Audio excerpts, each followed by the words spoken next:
할렐루야! 할렐루야! 네, 주일밤 나오신 여러분들 주의 이름으로 축복합니다. 우리 앱사 인사합시다. 밤예배 잘 나오셨습니다. 인사합시다. 네, 초중고 청년 여러분들 주의 이름으로 환영합니다. 오늘 부활절 새벽에 또 성도도 많이 나오고 저도 인도하고 또 저는 이제 새벽 1, 2부, 3부 청년부 오늘 저녁까지 저도 오늘 좀 바쁜 날이고 여러분들도 새벽부터 저녁까지 예배 나오셔서 수고 많습니다. 마지막 오늘 부활절 이제 저녁 예배인데 오늘 저녁에 우리에게 주실 은혜를 우리가 기대하며 한 주간도 주의 은혜로 넉넉히 승리하는 우리 사랑하는 성도 여러분 되기를 축복합니다. 우리 앞자리에 있는 중공동 모동부 청년 여러분들 환영합니다. 축복합니다. 이사야 45장에 보면 이런 말씀이 있습니다. 나는 빛도 짓고 어둠도 창조하며 나는 평안도 짓고 환란도 창조하느니 나는 여호와라. 이 모든 일을 행하는 자니라 하였노라는 말씀이 있습니다. 어두운 밤도 하나님 만드셨고 밝은 햇빛만 만드신 것이 아니고 어둠도 만드셨고 평안만 하나님이 창조하신 게 아니라 때로는 환란도 하나님이 만드셨다는 표현이 나오고 있습니다. 여러분, 어두운 밤일수록 별은 더욱 별이 밝게 빛나죠. 그래서 어떤 시인은 밤하늘에 별이 있다는 것은 어둠 속에서 길이 있다는 뜻이라는 그런 시를 썼는데요.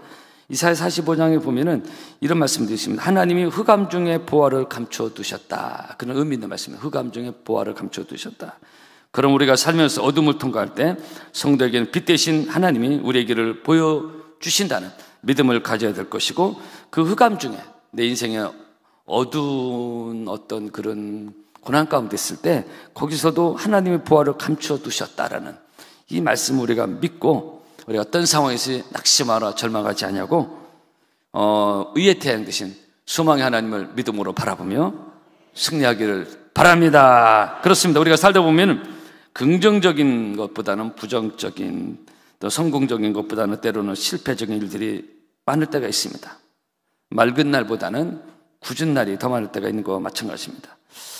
그러나 믿음의 사람은 어두운 밤일수록 그 어둠에 묻혀서 다운되는 것이 아니라 더욱 찬란한 빛을 어두운 밤하늘의 별이 빛나듯이 더욱 찬란한 믿음의 빛을 발하게 되어 있다. 이 본문에 등장한 욥이 그런 케이스입니다. 순탄한 삶을 살아왔던 이 욥이 부자였고 자식의 복도 있었고 그랬죠. 근데 갑자기 정말 우리 인생은 내일을 알 수 없다고 갑자기 욥에게 일이 생겼잖아요. 생각지는 못한 엄청난 고통의 바람이 그에게 불어왔습니다. 그래서 인생에는 이런저런 바람이 불 때가 많지 않습니까? 우리가 살다 보면 이런저런 바람을 맞는 것처럼 바람이 갑자기 바뀌었습니다. 순풍이 역풍으로 바뀌었습니다. 욥의 인생 그런 일이 생겼습니다. 갑자기 바람이 바뀌었어요. 낮이 밤으로 바뀌듯 여름이 겨울로 바뀌듯 욥의 인생 가운데 갑자기 바뀐 이 바람을 욥은 온몸으로 받아냈고 어떤 고통이 있었는지 우리가 잘 알지 않습니까? 자식, 10남매가 다 죽고 물질적 고통, 그 엄청난 재산이 다 소진되고 육신적 고통, 몸에 악창이 나고 아내로부터의 고통까지 당했습니다. 이때 위로자가 될 아내가 아내로부터 위로는커녕 하나님을 저주하고 죽으라는 이런 친척들로부터도 욥을 떠났고 욥기 19장이 나오고요. 친구들로부터 또 욥은 버림을 당하는, 돈 있을 때 친구지 돈 떠나는 친구도 떠난다는 그런 말이 있지 않습니까? 근데 욥기 19장에 그런 말씀이 있어요. 대통령 옛날 고 노무현 측근 중에 제가 예와 칼날 별다른 예화는 아니지만 최도수라는 사람 총무 비서관인데 청와대에 있었습니다. 권력의 핵심이 있었는데 이때 돈과 친구가 사람이 엄청나게 몰렸어요. 다 권력인 사람이 붙잖아요. 근데 여차여차해서 이제 그 자리에서 물러나고 그리고 법원에 들어가게 됐고 그래서 서울지방법원 공판에서 재판을 받게 됐는데 이 공판에서 방청객 딱 2사람이었다는 그 기사가 그때 한번 제가 칼럼을 오르는 적인데 그 엄청나던 권력을 누렸던 사람, 그렇게 사람이 몰리고 돈이 몰렸던 이 사람이 권력이 딱 지나가니까 재판받는데 딱 2사람이 방청객이 오더라. 그리고 그 중에 한 사람은 법정을 잘못 찾아놓았다 아줌마였다고 그래요. 이 권력 무상의 한 단편을 볼 수 있습니다. 사람이 와 몰리고 대단하고 그런데 하루아침에도 이게 바뀔 수 있어요. 그래서 사람이 어떤 이런 것에 너무 집착하면 허무해질 수 있다. 본문의 이 욥은 이렇게 사람들로부터까지 버림받는 그런 고통까지 경험을 하게 됐습니다. 특히 욥이 더 힘들었던 것은 이런저런 것도 힘들지만은 하나님이 침묵하시는 것 같은 그런 고통이었습니다.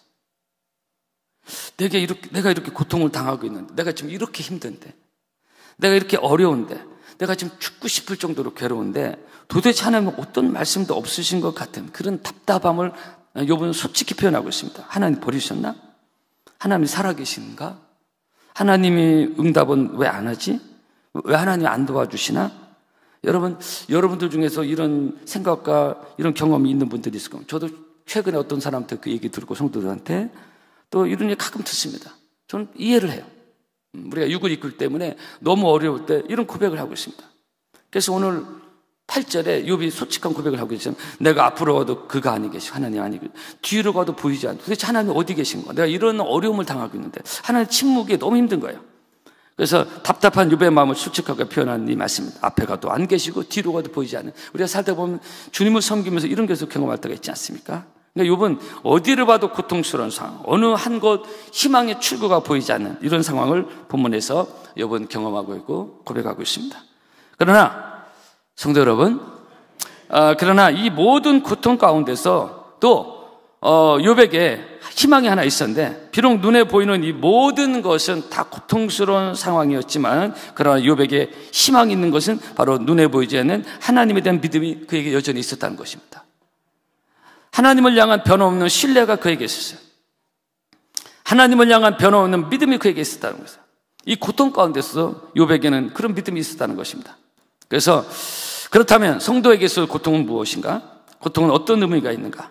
라는 것입니다. 그래서 우리 욥의 고난을 통해서 우리가 가끔 말씀을 듣지만 본문에서 이 변함없는 이 최악의 상황에서도 여전히 하나님에 대한 믿음의 끈을 놓지 않고 있었던 욥에게 있어 이 고통을 주는 우리 의미, 보니까 첫째로 고통은 정금으로 가는 길이다. 한번 따라 합시까요? 고통은 정금으로 가는 길이다. 아멘. 우리가 다 크고 작은 고난과 고통이 없는 사람이 없습니다. 근데 믿음 있는 사람에게는 이 고통이 의미 없는 것이 아니라 의미가 있다. 오늘 우리가 잘 아는 10절 말씀, 나의 가는 길 오직 그가 하시나니 그가 나를 단련하신 후에는 내가 순금같이 나으리라. 이런 날에는 정금같이 나. 똑같은 말입니다. 한번 따라 합시다. 나의 가는 길을 오직 그가 하시나니 그가 나를 단련하신 후에는 내가 정금같이 나으리라. 아멘. 자기가 당하는 이 모든 고통을 인생의 정금을 만드는, 믿음의 순금을 만드는 순수한 그런 하나님에 대한 믿음을 만드는 과정으로 욥은 본 것입니다. 그리고 실제 그렇게 됐어요. 그래서 우리는 고난 가운데서 한번 우리가 아는 말씀이지만 이 고난을 믿음으로 잘 견디면은 나의 믿음이 정말 주님께서 보실 때 순금 같은, 정금 같은 순결한 그런 하나님 보시기에 좋은 가치가 있는 그런 믿음의 사람이 된다는 것을 기억하시고, 모든 고난을 원망하고 불평하고 이스라엘 백성들처럼 그렇게 하면 이거 아무것도 아니야. 도루묵되는 것입니다. 순전하게 믿음으로 이겨내며 인내하며 그것을 감당할 때 좋은 순금 같은 그 욥의 믿음은 고통 가운데 만들어진 아름다운 믿음으로 성경에서 대표적 믿음의 사람 중에 한 사람이 욥이 아닙니까? 독일에 이런 기독교 전설이 있습니다. 그건 전설입니다. 어느 농부가 하나님께 기도했습니다. 하나님, 이번 여름에는 햇빛을 많이 주셔서 농사를 잘 되게 해달라. 하나님께서는 그 농부의 기도를 들으시고 햇빛을 많이 해주셨어요. 근데 수확기 때 보니까 쭉정이들이 많이 생긴 거예요. 그래서 농부가 하나님께 항의합니다. 하나님, 이거 어떻게 된 거냐? 그때 하나님은 나는 잘못한 게 없다. 나는 네가 요구한 대로 햇빛을 충분히 주었을 뿐이다. 그래서 농부는 근데 왜 농사 이렇게 망쳐졌냐? 저 사실 농사 좀 본 거 아닌데 이런 칼럼이 있더라고요. 그때 하나님 이런 말씀하십니다. 너는 햇빛만 구했지 찬소리는 구하지 않았다. 서리가 없으면 곡식이 연결지 않는다. 햇빛만 있어서는 안 되는 거예요. 그러니까 식물도 때로는 고통의 찬소리를 맞아야 열매를 맺는다는 그런 거예요. 성도 여러분, 그렇습니다. 우리 인생의 찬소리가 힘들지만은 그것이 곡식을 내 삶의 열매를 연결게 하는 그런 의미가 있다는 것입니다. 그래서 때로는 고통이 우리에게 또 다가올 때가 있다는 것입니다. 여러분, 이 세상에서 가장 향기로운 향수는 유럽의 발칸 산맥의 장미에서 나온다고 그러죠. 근데 생산업자들 이 장미를 언제 아무 때나 따는 게 아니라 가장 춥고 어두운 새벽 2시 정도에 딴대요. 그래서 그렇게 인건비가 들어가기도 비싸기도 하고. 왜 그때 따냐? 장미는 한밤중에 가장 향기로운 향을 뿜어내기 때문에. 그래서 그때 딴다는 거예요. 그래서 그 향수가 이렇게 비싸고 값이 나간다는 겁니다. 지금 여러분 중에는 차갑고 어두운 밤을 통과하고 있는 분들이 있을 것입니다. 그러나 믿음의 성도는 그 고통의 밤에 더욱 진한 하나님을 향한 뜨거운 믿음과 기도를 통해서 아름다운 믿음의 향기를 뿜어내는 그런 아름다운 열매가 있기를 바랍니다. 찬소리로 곡식이 연결듯이 고통의 찬소리가 힘들지만은 성도는 더욱 아름다운 신앙의 열매를 맺게 되는 것입니다. 이것이 때로는 고통이 주는 유익이 있는 것입니다. 그래서 시편 119편에 고난당한 것이 내게 유익이라 이로 인하여 내가 주의 윤례를 배우게 되었나이다. 그래서 고통이 없었으면 세상으로 나가고 세상 즐기고 했을 건데 고통 때문에 하나님께 나오고 기도하면서 내 믿음이 만들어지고 더 하나님께 가까이. 그전에는 그렇게까지 기도 안 했는데 더 기도하게 되고, 그전에는 그렇게까지 예배를 참석을 안 했는데 더 예배를 참석하게 되고, 그전에는 그렇게까지 하나님께 가까이 갈 정도는 아니었는데 어떤 고난 때문에 하나님 더 가까이 하게 되고, 그런 것이 유익이라는 것입니다. 할렐루야. 따라합시다. 고난당한 것이 내게 유익이라. 아멘. 성경 말씀입니다. 1930년대 미국에는 대경제공황이 있어서, 이건 세계적으로 유명한 경제공황인데 미국이라는 나라가 크게 휘청였고, 그때 만약 미국에 이 루스벨트 대통령 같은 탁월한 믿음의 지도자가 없었다면 미국도 오늘날 아르헨티나나 브라질 같은 나라로 추락했을 것, 다 그런 역사책을 보고 있습니다. 그 탁월한 리더가 그 위기 가운데 있었기 때문에 오늘의 미국이 세웠다는 거예요. 그 당시 고통의 시기에 공장들이 폐쇄가 되고 학교가 폐교되고 기업주는 연일 자살하고 지독한 불경이 계속될 때, 근데 그 고통의 시기에 뉴욕 맨하탄에 큰 빌딩을 짓기 시작한 사람이 있었습니다. 다들 정신 빠졌다고 말렸고 그랬는데, 이 사람이 제이 와스코라는 사람인데, 그 사람은 당시 인건비가 아주 싼 것을 이용해서 그 건물을 102층까지 올렸습니다. 이 불경기 때는 상상도 못한다, 다 못한다, 안 된다, 지금 하면 이런 때 이 사람은 역발상으로 그 엄청난 빌딩 올린 겁니다. 그 건물이 바로 그 유명한 엠파이어 스테이트 빌딩, 세계 최고의 빌딩이고, 이거 한동안 이 빌딩이 세계 최고의 빌딩으로 하면서 엄청난 그 가치를 창출했거든요. 그렇습니다. 우리가 힘들고 어려워도 우리가 다 같이 다운되는 것이 아니라 믿음으로 다시 일어나면은 하나님께서 우리에게 새 힘을 부어주시고, 믿음의 역발상입니다. 우리가 코로나 때 더 기도하는 사람이 우리 교회에 더 늘어났듯이 그거예요. 코로나니까 기도하면 안, 뭐 이렇게 하니까 죽어들면, 그때 예배와 기도가 죽었던 교회들이 아직도 회복하지 못하는 교회가 참 많습니다. 믿음의 역발상이 필요하다는 거예요. 한때 우리나라 홈런왕, 그리고 아시아 홈런왕이었던 이승엽 선수가 일본에서 활약할 때, 이 홈런을 많이 치는 선수들은 이 타격을 휘두르는 폼이 크다고 그래요. 그래서 크게 쳐야 넘어가니까. 근데 매번 홈런 치는 건 아니지 않습니까? 그죠? 그래서 스윙이 큰 컷스윙도 많아서 삼진아웃, 한마디로 공을 치지 못하고 빠따웃 되는 게 훨씬 또 많은데, 근데 대부분 홈런왕들은 계속 홈런 치는 게 아니라 그렇게 공을 맞추지도 못하고 삼진아웃 당하는 고통을 통해서, 그래서 홈런왕의 자리에 오른다는 것입니다. 통계적으로. 세계적인 홈런 베이비 루스도 통산 714개 홈런을 쳤는데, 그 홈런을 치기까지 그 배가 되는 1300개 이상의 삼진아웃 당했다는 거예요. 여러분, 우리가 신앙생활 때 홈런 치고 안타 치는 거 아닙니다. 그죠? 때로는 삼진아웃도 당하고, 때로는 어려움도 당하고, 때로는 참 창피한 거 망심도 당할 때가 있지만은, 그러나 신앙의 홈런을 믿음으로 칠 때 그래도 또 일어나서, 대저인은 7번 넘어지더라도 다시 일어난다고 그랬어요. 그래서 우리는 때로는 고통의 헛스윙을 통해서 정말 믿음의 홈런이 이루어진다는 것을 기억하시고, 좌절하거나 낙심하지 말고, 여러분 믿음으로 늘 또 일어나고 또 일어나는 믿음의 오뜨기와 같은 여러분 되기를 축복합니다. 이것은 제가 설교도 하지만 저의 고백이기도 합니다. 그래서 좀 다운되려고 할 때 또 일어나고, 믿음으로 일어나고, 그렇게 해야 되는 것입니다. 왜냐하면 목회라는 것이 늘 잘 되는 건 아닐 수 있죠. 여러분 삶도 마찬가지. 힘들고 어려울 때 확 짜부러들면 큰일 나는 것입니다.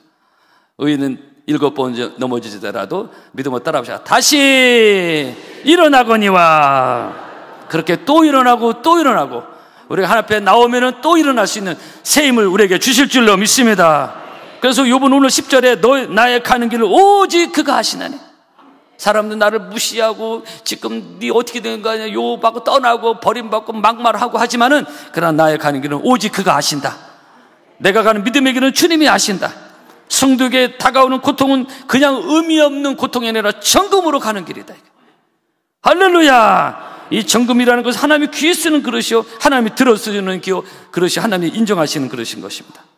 그래서 성도는 고통을 통과하면서 불순물이 걸러집니다. 이게 중요합니다. 불순물이 걸러져.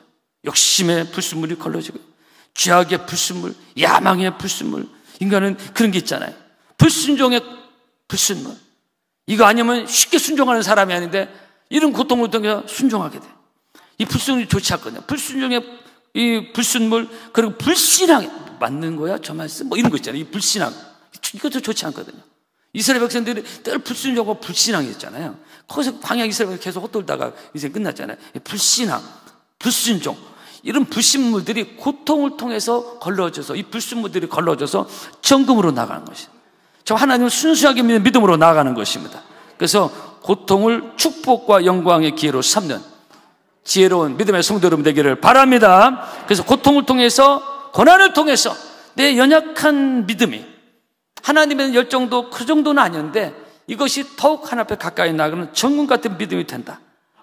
그래서 오늘 정금과 축복인데요, 고통을 통해서 더욱 하나님을 의지하는 방법을 배워서, 그래서 때로는 이 고통은 축복이다. 아멘. 한 가지만 얘기하고는 말씀을 마치려고 합니다. 독일의 베토벤 세계적인 음악가, 독일은 그 베토벤의 생가가 있고요. 근데 이 베토벤의 생가에 가면은 눈에 띄는 물건이 하나 있다고요. 저는 가보지는 못하고 이 칼럼을 봤는데요. 그것은 이 베토벤 생전에 그가 사용하던 보청기들, 아주 큰 보청기, 옛날이니까 뭐 보청기 굉장히 컸던 것 같아요. 이런 베토벤 세계적인 음악가예요. 우리가 음악을 잘 몰랐다고 대충 알겠죠. 한참 음악가로 잘 나가는 발로도 많은 시절에 귀가 먹게 됐습니다. 베토벤이. 여러분, 음악가에 있어서 귀가 멀었다, 귀가 잘 들리지 않다, 어떻게 음악을 할 수 있겠어요? 안 들리는데, 그죠? 음악을 수화로 할 수 있습니까? 들리질 않는데. 음악가가 귀모가, 이것은 미술가가 눈을 멀었다는 것. 설교가가 성대를 잃어버리는 거예요. 제가 중학교 은사가 한 분 계시는데 오늘 식장사를 만났는데 이분이 말을 못 하시는 거예요. 보니까 이 성대 수술을 했는데 성대가 잃어버리니까 이분이 교단을 떠나시더라고요. 안타깝다. 말이, 이게 소통이 안 돼요. 굉장히 국어를 잘 가르쳤던 은사 교사였는데 성대 수술하면서 이 소리 잃어버려요. 그럼 그냥 똑같은 거예요. 이 베토벤이 그런 상황이에요. 귀먹은 베토벤. 안 들려. 그럼 음악가는 끝난 겁니다. 근데 이 엄청난 고통 가운데서 이 베토벤 믿음의 사람이에요. 하나님 믿는 믿음의 사람은 어떤 상황에서 절망하거나 낙심하지 않습니다. 이것이 믿음의 힘인 것입니다. 그래서 이런 사람은 세상에 감당치 못하다. 그래서 거기서도 절망하지 않고 귀먹은 상태에서 주옥 같은 수많은 아름다운 곡들이 나고 영감을 받고 믿음으로 집중하면서 하나님 주시는 은혜로만 한 겁니다. 그 중에 하나, 이 작곡한 유명한 베토벤 작곡 중에 하나가 교향곡 9번인데 거기서 나오는 곡 중에 환희의 순가가 나옵니다. 그것이 우리가 유명한 찬송가 64장, 기뻐하며 경배하세 영광의 주 하나님, 주 앞에서 우리 마음 피어나는 꽃 같아 죄와 슬픔 사라지고 의심 구름 거치니 변함없는 기쁨의 주 밝은 빛을 주시네. 여러분, 이 유명한 곡이 하나님의 아름다운 창조 작품을 노래한 이 곡이 바로 베토벤의 귀먹은 사람이 나온 겁니다. 이게 지금 어떻게 베토벤의 음악가로서의 최악의 상황에서 절망하지 않고 그랬어요? 하나님의 믿음의 힘인 것입니다. 사방으로 우겨 싸게도 싸임을 당하지 아니하고 핍박을 받아도 버림받지 아니하는 이런 믿음이 있었기 때문에 고통 가운데서도 이 환희의 순간, 안 들리는 이 귀머거리 음악가가 환희의 순간과 거기서 나온 것입니다. 하나님께 감사 찬송을 부르는 겁니다. 이게 지금 세계적인 명곡이 그때 나왔습니다. 베토벤의 합창이라는 그 유명한 곡도 그가 귀가 먹은 데 나온 것입니다. 그러니까 여러분, 성도 여러분, 고통 너머에 있는 하나님의 축복의 보따리를 바라보면서, 그리고 흑암 중에 부활을 감추어 두셨다는 이 말씀을 여러분들 믿음으로 믿으시고, 그리고 이 고통을 정금으로 바꾸어지는, 고통이 축복으로 바꾸어지는 이 욥과 같은 이러한 은혜의 역사가 여러분에게도 있기를 주의 이름으로 축복합니다. 한 주간도 승리하기를 바랍니다. 찬양하겠습니다.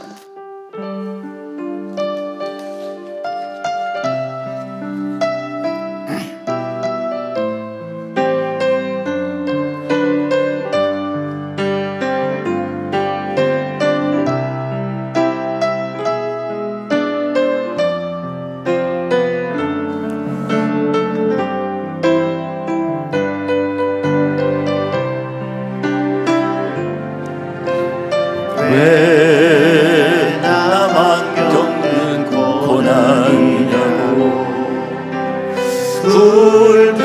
불평하지 마세요. 고난의 뒤편에 있는 주님이 주실 축복 미리 보면서 감사하세요. 너무 견디기 힘든 지금 이 순간에도 주님이 일하고 계시잖아요. 남들은 지쳐 앉아 있을지라도 당신만을 일어서세요. 힘을 내세요. 힘을 내세요. 힘을 내세요. 힘을 내세요. 주님이 손잡고 계시잖아요.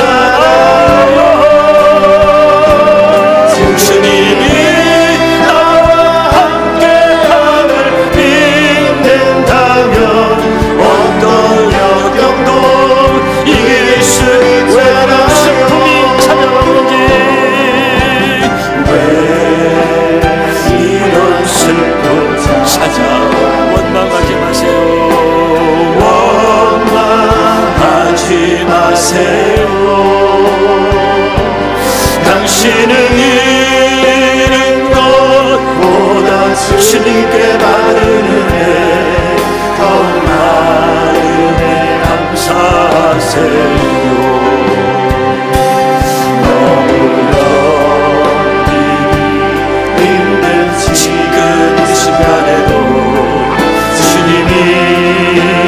일하고 계시잖아요. 남들은 지쳐 앉아 있을지라도 당신만은 일어서세요. 힘을 내세요. 힘을 내세요.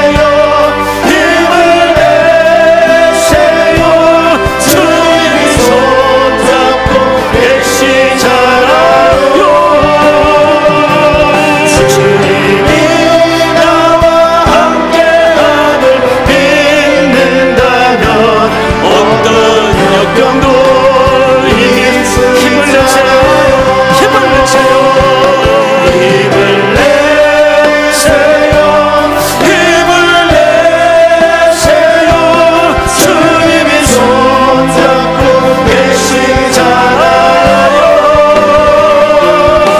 주님이 나와 함께함을 믿는다면 어떤 고난도 견딜 수 있잖아요.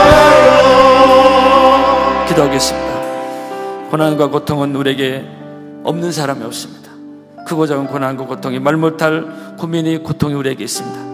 그러나 우리가 희망이 있는 것은 우리는 살아계신 하나님 믿는 믿음이 있기 때문에 하나님께 우리를 도와주시는 것이고, 감당할 수 있는 힘을 주시는 것이고, 감당 못한 시험은 막아주시고, 새 힘을 부어주시는, 여호와 랑망한 새 힘을 주신다 그죠. 견딜 수 있게 하시고 힘을 주셔서 나의 고난이 정금같이 되어지는 축복의 통로가 된다는 것을 기억하시고, 주님 고난과 고통 가운데 좌절한 원망하지 아니하고 하나님을 신뢰하며 믿음으로 이겨나갈 수 있도록 오늘 이 밤에도 새 힘을 부어 주시옵소서. 나의 믿음이 정금같은 믿음이 되게 하여 주시옵소서. 주여 삼창하시고 두 손 높이고 기도합시다. 주여! 주여 주여 살아계신 아버지 하나님을 찬양합니다. 왕 되신 주님을 찬양합니다. 고난 가운데 있는 성도들이 있습니다. 힘든 가운데 있는 성도들이 있습니다.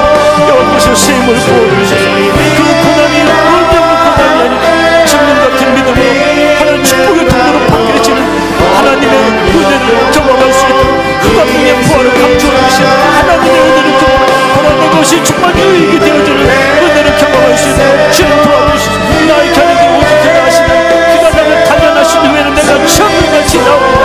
끝까지 믿음으로 승리할 수 있는 주의 백성이 될 수 있도록 아버지의 역사를 주시옵기를 기도합니다. 살아계신 아버지 하나님을 찬양합니다. 신실하신 주님을 찬양합니다. 영광 받아주시옵소서. 힘을 내세요. 힘을 내세요. 힘을 내세요. 힘을 내세요. 주님이 손잡고 계시잖아요. 주님이 나와 함께함을 믿는다면 어떤 영역도 이길 수 있잖아요. 살아계신 아버지 하나님, 나의 가는 길을